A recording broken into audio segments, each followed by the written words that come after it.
Hello guys, మీరు చూస్తున్నారు Harry YouTube channel. నేను ప్రీవియస్గా చేసిన కంటెంట్స్ మీరు చూడాలంటే కనుక సబ్స్క్రైబ్ మై ఛానల్. అండ్ ఫర్దర్గా నేను చేసే కంటెంట్స్ మీకు నోటిఫికేషన్స్గా రావాలంటే click the bell icon also. And don't forget to click the like button and share my content to your friends. Okay, అయితే మరి స్టార్ట్ చేద్దాం ఇంకా. హలో గైస్, ఈరోజు నేను మీకు రికమెండ్ చేసే film joker. First of all ఈ జోకర్ ఫిలిం గురించి చెప్పాలంటే ఈ గ్రేట్ యాక్టర్ గురించి నేను మీకు చెప్పాల్సిందే. ఇతని పేరు జాక్విన్ ఫీనిక్స్. ఇతను జోకర్గా మెయిన్ లీడ్ చేశాడు ఈ ఫిలింలో. ఇతను చేసిన పర్ఫార్మెన్స్ ఎలా ఉందరా అంటే ఆయన జోకర్ రోల్ చేయడం కోసమే పుట్టాడు అన్నట్టుంది. ఆయన జోకర్ రోల్ చేయడం కోసమే పుట్టాడు అంతే, ఇది ఫిక్స్. ఆయన చూపించిన పర్ఫార్మెన్స్ కానీ ఆయన చేసిన ఫేషియల్ ఎక్స్ప్రెషన్స్ కానీ ఎవ్రీథింగ్ టాప్ నాచ్ ఉంటాయి. అంటే మనం జోకర్ని చూస్తున్నాం అన్నట్టే ఉంటుంది. జోకర్ రోల్ ఏదో యాక్ట్ చేశాడు అన్నట్టు ఉండదు. అంత గ్రేట్ లెవెల్లో యాక్ట్ చేశాడు ఆయన. మనం జోకర్ ఫిలిం గురించి ఏం చెప్పాలన్నా కూడా ఈ జోకర్ క్యారెక్టర్ నుంచే చెప్పాల్సి వస్తుంది. ఏ టు జెడ్, జోకర్ నుంచి ఏ టు జెడ్ కంపేర్ చేస్తే ప్రతి మూమెంటు, ప్రతి కాంటెంట్ కూడా జోకర్ని టచ్ చేస్తూ చెప్పాల్సిన పరిస్థితే ఉంటుంది. ఎందుకంటే వన్ మ్యాన్ షో అని చెప్పాలి జోకర్ది ఫిల్మ్లో. ఇంకా జోకర్ మూవీ ప్లాట్కి వచ్చేస్తే కనుక జోకర్కి ఒక డిసీజ్ ఉంటుంది. ఏంట్రా అంటే తను అన్‌స్టాపబుల్‌గా తను అన్‌కంట్రోల్ లాఫ్టర్ ఉంటుంది. ఆ లాఫ్టర్‌ని కంట్రోల్ చేయలేడు. ఆ డిసీజ్ ఉంటదనమాట. తను చిన్నప్పటి నుంచి కూడా పుట్టడంతోనే ఆ డిసీజ్‌తో పుడతాడు. ఏ సిచ్యువేషన్ ఉన్నా సరే తను నవ్వుతాడు. అది ఆ నవ్వు ఎప్పుడొస్తదనేది తనకు కూడా తెలీదు. మనకి తెలీదు, తనకు కూడా తెలీదు. మీకు ఎగ్జాంపుల్ అర్థమయ్యేలా చెప్పాలంటే ఇప్పుడు ఎవరైనా ఒక పర్సన్‌ని అక్కడ మర్డర్ చేశాడనుకోండి, మనం భయపడుతూ షాక్ అయిపోతాం. తనప్పుడు నవ్వుతాడు. అంటే తన మెంటల్ హెల్త్ కండిషన్ అలా ఉంటదనమాట. బట్ పర్సన్ వైస్‌గా చాలా కామ్ గోయింగ్ పర్సన్. జాబ్ చేసుకుంటూ ఉంటాడు. తన మదర్‌ని టేక్ కేర్ చేస్తాడు. ఎంతలా అంటే ఒక చిన్న పిల్లని చూసుకున్నట్టు చూసుకుంటాడు వాళ్ళ మదర్‌ని. తన జాబు ఏంట్రా అంటే తను ఒక డ్రామా కంపెనీలో సమ్ ఫన్నీ క్యారెక్టర్స్ చేస్తూ ఉంటాడనమాట. లైక్ జోకర్‌వి ఆ టైపు. తనేంటంటే ఒక షో చూస్తూ ఉంటాడు. పర్టిక్యులర్‌గా రోజు తన జాబ్ అయిపోయిన వెంటనే ఆ స్టాండప్ కామెడీ షో చూస్తూనే ఉంటాడు. తనని ఒక పర్సన్ కూడా అడ్మైర్ చేస్తాడు. అబ్బా! నేను ఏదో రోజు అలా చెప్పి అందరిని నలుగురిని నవ్వించాలి అని డ్రీమ్ చేస్తూ ఉంటాడు. కట్ చేస్తే ఒకరోజు వాళ్ళ నుంచి కాలొస్తుంది. జోకర్ వెళ్ళి తను ఫన్నీ వేలో తన లైఫ్ స్టైల్‌నే చెప్తూ ఉంటాడు. మా మదర్ స్కూల్‌కెళ్ళమంది. కానీ నాకు స్కూల్ ఇంట్రెస్ట్ ఉండదు. ఈ వేలో తను ఫన్నీగా చెప్తూ ఉంటాడు. కట్ చేస్తే ఒకరోజు అదే తను అడ్మైర్ చేసిన పర్సనే తన మీద వ్యంగ్యంగా మాట్లాడుతూ, క్రిటిసైజ్ చేస్తూ జోక్స్ ఏస్తాడు. అది చూసిన జోకర్ టీవీలో తను చాలా బాధపడతాడు. లోన్‌లీగా ఫీల్ అవుతాడు. ఇదేంటి నేను అడ్మైర్ చేసిన పర్సను నా మీద జోక్స్ ఏస్తూ ఇంకొకళ్ళని నవ్వించడం ఏంటి? తన ఫిలాసఫీ ఏంటంటే జోకర్‌ది నువ్వు నవ్వించు. కానీ ఇంకొకడిని తక్కువ చేసి, దిగజార్చి నవ్వించకూడదు గదా! అనే ఫిలాసఫీ తనది. తన ప్రతి విషయంలో కూడాను అదే. తను పెరిగిన వాతావరణం కూడా జోకర్‌ది లైఫ్ అంతా చిన్నప్పటి నుంచి స్ట్రగుల్సే.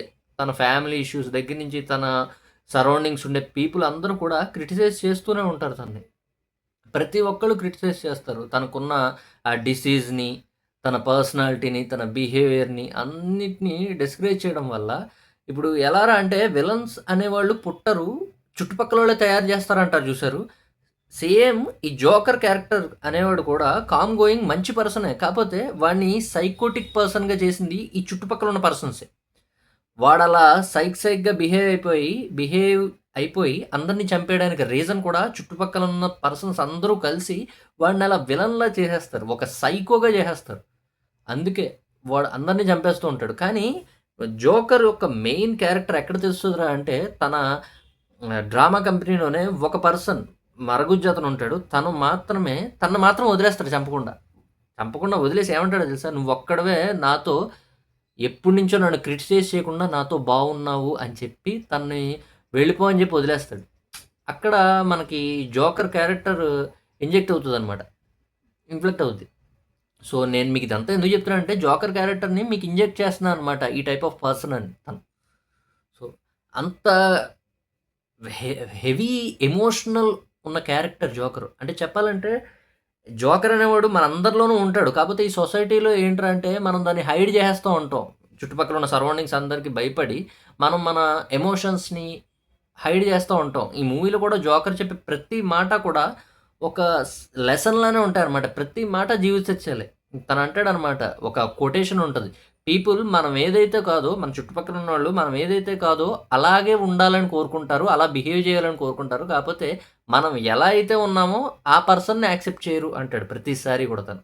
ఇంకోటేంట్రా అంటే సెల్ఫ్ రెస్పెక్ట్ అనేది లవ్ కన్నా చాలా ఎక్కువని నమ్ముతాడు జోకర్. ఇలాంటి నంబర్ ఆఫ్ కొటేషన్స్ జోకర్ చెప్తాడు. తను చెప్పే ప్రతి మాట ఒక లెసన్ కింద ఉంటదనమాట. సో, తను క్యారీ చేసిన తన బాధలు చిన్నప్పటి నుంచి తను పడ్డ స్ట్రగుల్ అంతా కూడా తను అలా అవ్వడానికి రీజన్ అయ్యి కూర్చుంటాయి. జోకర్ అంత సైక్‌గా అవ్వడానికి రీజన్ అయ్యి కూర్చుంటాయి. బట్ ఇంకా ఇంత మంచి క్యారెక్టర్‌ని మనకి ఇంట్రొడ్యూస్ చేసిన డైరెక్టర్ రాబర్ట్ డిఎక్స్. ఆయన ఇంత మంచి క్యారెక్టర్‌ని, జోకర్‌ని మనకు తెలిసేలా చేశాడు. ఈ యొక్క క్యారెక్టరైజేషన్ క్రియేట్ చేసి ఈ మూవీ ద్వారా. సో, ఫిల్మ్ మేకింగ్ వైస్‌గా కూడా కొన్ని షాట్స్ చాలా బావుంటాయి. అంత ఫిల్మ్ మేకింగ్ కూడా రిచ్‌గా ఉంటది. కొన్ని కొన్ని షాట్ ఎస్పెషల్లీ మనం రీల్స్‌లో కూడా చూసే ఉంటాం. జోకర్ అలాగా కార్‌లో కూర్చుంటాడు. ఒక ఫ్రేమింగ్ ఉంటుంది. అలా రన్ అవుతూ ఇలా చూస్తూ ఉంటాడు.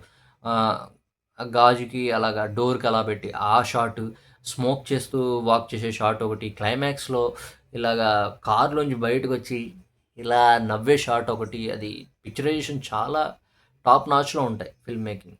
ఎస్పెషల్లీ ఆ క్యారెక్టర్ జోకర్ క్యారెక్టరే రైడ్ అబ్బా! ఎమోషనల్ రైడ్ అండ్ జోకర్ అనే క్యారెక్టర్ ప్రతి మనిషిని కదిలిస్తది. అంత హెవీ వెయిటేజ్ ఉన్న క్యారెక్టర్. అంత అలాంటి పెర్ఫార్మన్స్ చేసిన ఆయన 'Joaquin Phoenix' what a great actor he is. Joker రోల్‌ని ఆయన తప్ప ఇంకెవరు చేయలేరు అని ప్రూవ్ చేసాడాయన. సో, జోకర్ లైఫ్ అంతా కూడా మొత్తం బాధలే. తను ఒక మెయిన్ పాయింట్ వాళ్ళ మదర్ దగ్గర కూడా అతను దెబ్బతింటాడు. అది చెప్తే క్రక్స్ పాయింట్ అవి లీక్ చేసినట్టు ఉంటది.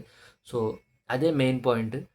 తన జీవితం అయితే ఆషామాషీగా ఏదో పూలదారి వేసిన జీవితం అయితే కాదు. తను అలా అవ్వడానికి. బట్ కానీ తనకున్న అన్ని సమస్యల్లో కల్లా తన అంత లాఫ్టర్ కంట్రోల్ చేసుకోలేని ఒక డిసీజ్ ఉన్నా కూడా తను 10 మందిని నవ్వించాలి అనే ఇష్టం తనకి.